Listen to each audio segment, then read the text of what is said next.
कर्ण महाभारत के वीर योद्धाओं में से एक है, जिनकी छवि वर्तमान में एक शूरवीर और दानी के रूप में प्रतिस्थापित है। विभिन्न मान्यताओं के अनुसार उनका जन्म कुंती, जो श्री कृष्ण के पिता वासुदेव की बहन और भगवान श्री कृष्ण की बुआ है, के घर में एक वरदान के रूप में हुआ था। एक दिन दुर्वासा ऋषि चहल पहल करते हुए कुंती के महल में आए। उस समय कुंती अविवाहित थी। तब कुंती ने पूरे 1 वर्ष तक दुर्वासा ऋषि की सेवा की थी। सेवा भाव के दौरान दुर्वासा ऋषि ने कुंती के भविष्य को अंतर्मन से देखा और कुंती से कहने लगे कि हे कुंती, तुम्हें राजा पांडु से कोई संतान प्राप्त नहीं होगी। इसके लिए तुम्हें मैं एक वरदान देता हूँ कि तुम किसी भी देवता का स्मरण कर उससे संतान प्राप्त कर सकती हो।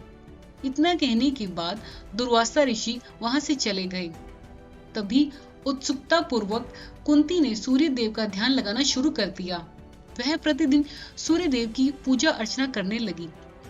उनके भक्ति भाव से प्रसन्न होकर सूर्य देव प्रकट हुए और उन्होंने कुंती को एक पुत्र का वरदान दिया, जिसके कुछ समय बाद कुंती ने एक पुत्र को जन्म दिया, जिसमें सूर्य का तेज झलकता था। और यही नहीं, जन्म से ही कर्ण के शरीर पर कवच और कुंडल थे। अविवाहित होने के कारण लोकलाज से बचने के लिए कुंती ने अपने पुत्र को एक टोकरी में रखकर गंगा नदी में बहा दिया था, जहां कुछ ही मीलों दूर महाराज धृतराष्ट्र का सारथी अधिरथ और उनकी पत्नी राधा नदी किनारे कपड़े धो रहे थे। उसी समय उन्होंने एक टोकरी को बहते देखा और नदी से बाहर ले आए, जहां उन्होंने देखा एक नन्हा सा बालक रो रहा है, जिसे देख दंपत्ति जोड़ा काफी खुश हुआ और उन्होंने उसे गोद लेने का निर्णय किया, जिसके चलते उनका नाम वासुसेन रखा गया। किशोर अवस्था से ही कर्ण युद्ध कला में पारंगत थे। वह अपने पिता की भांति रथ की जगह युद्ध कला में अधिक रुचि रखते थे। एक दिन उनके पिता अधिरथ उन्हें गुरु द्रोणाचार्य के पास ले गए, जो उस समय के सर्वश्रेष्ठ वीर योद्धाओं में से एक थे। गुरु द्रोण सिर्फ कुरुवंश के राजकुमारों को ही शिक्षा देते थे, जिनके चलते उन्होंने सूर्यपुत्र कर्ण को शिक्षा देने से इनकार कर दिया, क्योंकि कर्ण एक सारथी का पुत्र था और द्रोण क्षत्रियों को ही शिक्षा देते थे। उसके बाद युद्ध कला को सीखने के लिए वह परशुराम से मिले, जो केवल ब्राह्मणों को ही शिक्षा देते थे। यह जानकर कर्ण ने स्वयं को एक ब्राह्मण बताया और शिक्षा प्राप्त की, जिसके चलते वह युद्ध कला और धनुर्विद्या में निपुण हुए। उन्होंने अपने पिता की इच्छा को पूर्ण करते हुए रुशाली नामक एक सूत पुत्री से विवाह किया। इसके बाद कर्ण ने एक और विवाह किया, जिसका नाम था सुप्रिया। इन दोनों पत्नियों से कर्ण को 9 पुत्र प्राप्त हुए। उनके 9 पुत्रों ने महाभारत के युद्ध में भाग लिया, जिसमें वृषसेन अर्जुन के हाथों से वीर गति को प्राप्त हुए थे। वृषकेतु एकमात्र ऐसा पुत्र था जो जीवित था। युद्ध के दौरान कर्ण की मृत्यु के पश्चात वृषाली भी कर्ण की चिता पर ही सती हो गई थी। पुराणों के अनुसार जब गुरु द्रोण ने हस्तिनापुर में युद्ध पराक्रम की एक प्रतियोगिता का आयोजन करवाया, तब उस समय प्रतियोगिता में अर्जुन को विशेष धनुर्धारी के रूप में सम्मानित किया गया। उसी समय वहां कर्ण आ जाते हैं और वे अर्जुन के द्वारा किए गए युद्ध कौशलों को भली प्रकार से जान लेते हैं और अर्जुन को द्वंद्व युद्ध के लिए ललकारते हैं। तभी सभा में उपस्थित कृपाचार्य कर्ण के हस्तक्षेप को निरस्त करते हुए उनसे वंश और साम्राज्य के बारे में पूछते हैं, क्योंकि द्वंद्व युद्ध के अनुसार एक राजा ही एक राजकुमार को ललकार सकता है। उसी समय कौरवों में दुर्योधन ने जाना कि एक कर्ण ही एक योद्धा है जो अर्जुन को मात दे सकता है। इसीलिए दुर्योधन कर्ण को अंग देश का राजा घोषित करते हैं, ताकि कर्ण द्वंद्व युद्ध के योग्य हो जाए। उसके बाद कर्ण ने दुर्योधन से पूछा कि तुम्हें इसके बदले क्या चाहिए। दुर्योधन ने जवाब दिया, मुझे तुम्हारी दोस्ती चाहिए, जिसके चलते दोनों एक दूसरे के घनिष्ठ मित्र बन गए। सूत पुत्र कर्ण एक उदारवादी और दानवीर योद्धा थे, जिसके चलते वह नित्य कर्म सूर्य भगवान की पूजा अर्चना करते थे। आस्था के प्रति विश्वास रखते हुए कर्ण धर्म के प्रत्येक कर्म कांडों को करते थे। उनकी वीरता के किस्से आज भी विभिन्न पुराणों में विद्यमान हैं। अंगराज का राजा बनने के पश्चात कर्ण सूर्य देव की उपासना के बाद दान करते थे। उन्होंने अपनी माता को यह वचन दिया कि मैं महायुद्ध के दौरान अर्जुन के अतिरिक्त और किसी पांडव का वध नहीं करूंगा, जिसके चलते उन्होंने अर्जुन के वध के लिए देवराज इंद्र से इंद्रास्त्र भी मांगा था। कर्ण ने कलिंगा की रानी भानुमति का दुर्योधन से विवाह कराने में सहायता की थी। जब दुर्योधन स्वयंवर के दौरान राजकुमारी का अपहरण कर लेते हैं, उस समय कर्ण ने ही सैनिकों से युद्ध लड़ा था, जिसमें भीष्मिका, वक्रा, कपोटार्मन, नीला, रुक्मी, श्रृंगा, अशोक, सतधनवान इत्यादि महान शासकों को कर्ण ने पराजित किया। उसके बाद मगध के राजा जरासंध ने कर्ण को युद्ध करने के लिए चुनौती दी, जिसके चलते कर्ण और जरासंध के मध्य कुश्ती हुई, जिसमें कर्ण ने जरासंध को पराजित कर दिया। कर्ण से पराजित होने के बाद जरासंध ने कर्ण को मालिनी राज्य भेंट स्वरूप दिया। उस विजय से कर्ण बहुत लोकप्रिय हुए। मालिनी राज्य के सिंहासन पर बैठने के बाद कर्ण ने एक शपथ ली कि मेरे दरबार से कोई भी व्यक्ति खाली हाथ नहीं जाएगा।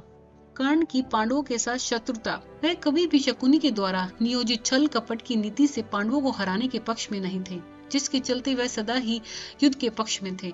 वह हमेशा दुर्योधन को युद्ध के द्वारा पांडवों को पराजित करने का आग्रह करते थे, जिसके कारण वह दुर्योधन को खुश करने के लिए चौसर के युद्ध खेल में सम्मिलित हुए, जिसके कारण द्रौपदी चिरहरण की घटना रूपांतरित हुई।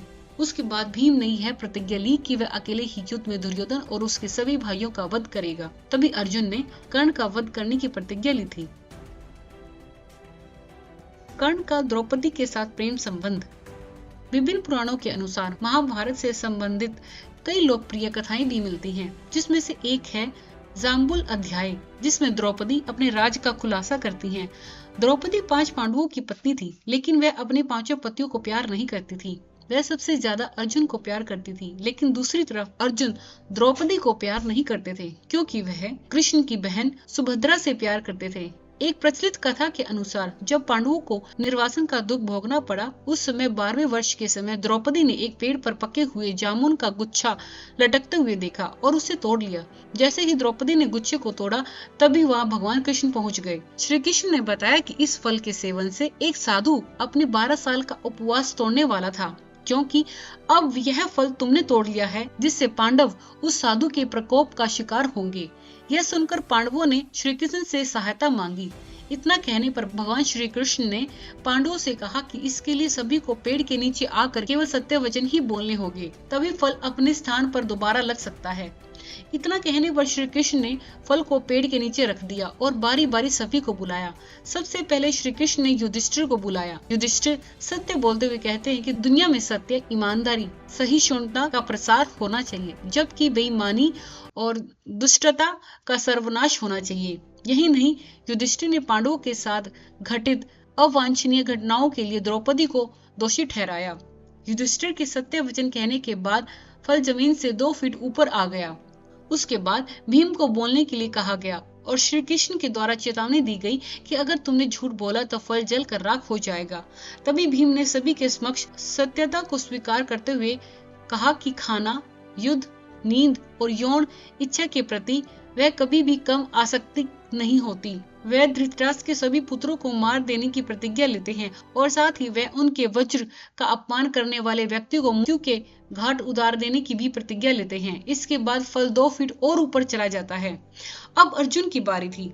अर्जुन ने कहा कि मुझे प्रतिष्ठा और प्रसिद्धि काफी पसंद है और जब तक मैं युद्ध में कर्ण को नहीं मार दूंगा, तब तक मेरे जीवन का उद्देश्य पूरा नहीं होगा। इसके लिए मैं किसी भी हद तक जा सकता हूँ, चाहे मुझे धर्म के विरुद्ध ही क्यों न जाना पड़े।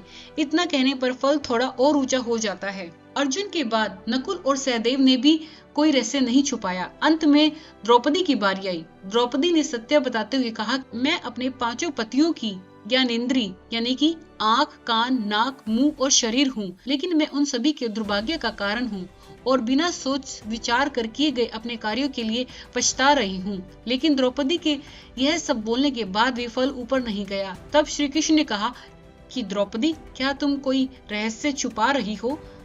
तब द्रौपदी ने अपने पतियों की ओर देखते हुए कहा कि मैं अपने 5 पतियों से प्यार करती हूँ, लेकिन मैं किसी छठे पुरुष से भी प्यार करती हूँ और वह है कर्ण, जिसे जाति की वजह से विवाह नहीं होने का पछतावा होता है। अगर मैंने कर्ण से विवाह किया होता तो शायद मुझे इतने दुख नहीं झेलने पड़ते, न ही इस तरह के कड़वे अनुभवों से होकर गुजरना पड़ता। कर्ण के कवच और कुंडल। पौराणिक कथा के अनुसार अर्जुन के पिता और देवराज इंद्र को इस बात का पता चला कर्ण को युद्ध क्षेत्र में तब तक पराजित नहीं किया जा सकता जब तक उसके पास कवच और कुंडल रहेंगे, जो जन्म से ही उसके शरीर पर थे। इसलिए जब कुरुक्षेत्र का महायुद्ध शुरू हुआ, तब इंद्र ने एक योजना बनाई और प्रण किया कि वह कर्ण को कवच और कुंडल के साथ युद्ध क्षेत्र में जाने नहीं देंगे। इंद्र मध्याह्न में जब कर्ण सूर्य देव की पूजा कर रहा होता है, तब मैं उस समय एक भिक्षुक बनकर कर्ण से कवच कुंडल मांग लूंगा। सूर्यदेव इंद्र की इस योजना के बारे में कर्ण को सावधान भी करते हैं, लेकिन वह उन्हें धन्यवाद देकर कहता है कि उस समय यदि कोई उससे प्राण भी मांग लेगा तो वह मना नहीं करेगा। तब सूर्यदेव कहते हैं कि यदि वह वचनबद्ध है तो वह इंद्र से अमोघास्त्र मांग ले। तब अपनी योजना के अनुसार इंद्रदेव एक भिक्षुक का वेश बनाकर कर्ण से कवच और कुंडल मांग लेते हैं। चेतावनी मिलने के बाद भी कर्ण मना नहीं करता और खुशी खुशी अपना कवच और कुंडल दान कर देता है।